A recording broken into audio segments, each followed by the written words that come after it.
अचानक बिगड़ी विपक्ष के नेता की तबीयत। चाय में जहर दिए जाने का शक। मौजूदा सरकार की हो रही आलोचना। शक के घेरे में कई लोग। वैक्सीन के बाद अब एक बार फिर से रूस सुर्खियों में आ गया है, लेकिन इस बार बात कोरोना से जुड़ी हुई नहीं, बल्कि इस बार बात जुड़ी है रूस की राजनीति से।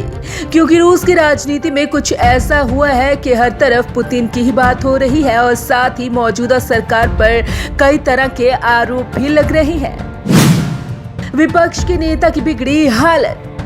रूस के विपक्षी नेता अलेक्सी नावल्नी की हालत नाजुक है। साइबेरिया से मास्को लौटने के दौरान गुरुवार को प्लेन में 44 साल के नावल्नी की तबीयत बिगड़ गई। उसके बाद प्लेन की ओम्स्क में इमरजेंसी लैंडिंग करवाई गई और नावल्नी को बेहोशी की हालत में अस्पताल में भर्ती करवाया गया। आपको बता दें कि नावल्नी रूस की राजनीति के अहम किरदारों में शुमार है और राष्ट्रपति व्लादिमीर पुतिन के कट्टर आलोचक रहे हैं और इसी कारणों के कारण उनके इस तरह अचानक बीमार होने पर कई तरह के सवाल खड़े हो रहे हैं। प्लेन में जहर देने का शक।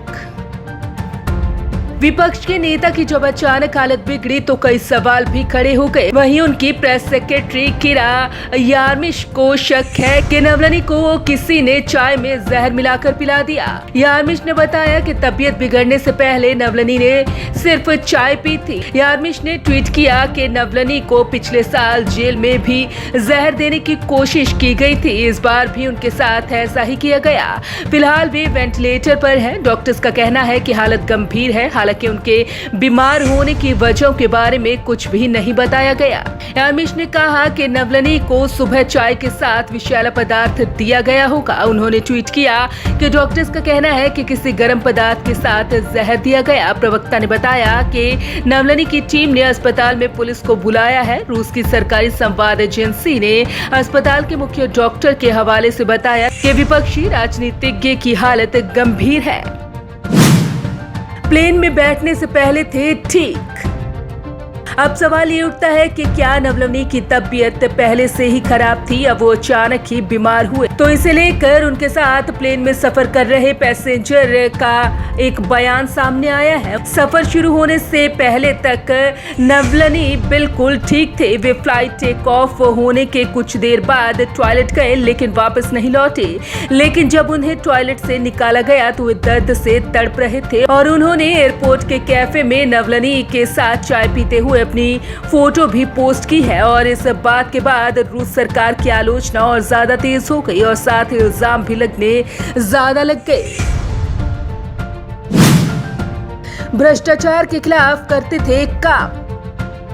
रूस में अगले महीने स्थानीय चुनाव होने हैं और नावल्नी और उनके साथी उन उम्मीदवारों के लिए समर्थन जुटाने में लगे हैं जिनका वो साथ दे रहे हैं। आपको बता दें कि 44 वर्षीय नावल्नी एक वकील और भ्रष्टाचार के खिलाफ काम करने वाले कार्यकर्ता हैं जो क्रेमलिन विरोधी प्रदर्शन आयोजित करने को लेकर कई बार जेल जा चुके हैं। एक क्रेमलिन समर्थक द्वारा उन पर हमला भी किया जा चुका है। वे आधिकारिक भ्रष्टाचार के कई दावों की जांच में मदद कर चुके हैं। उस बारे में उनके वीडियो काफी देखे जाते हैं।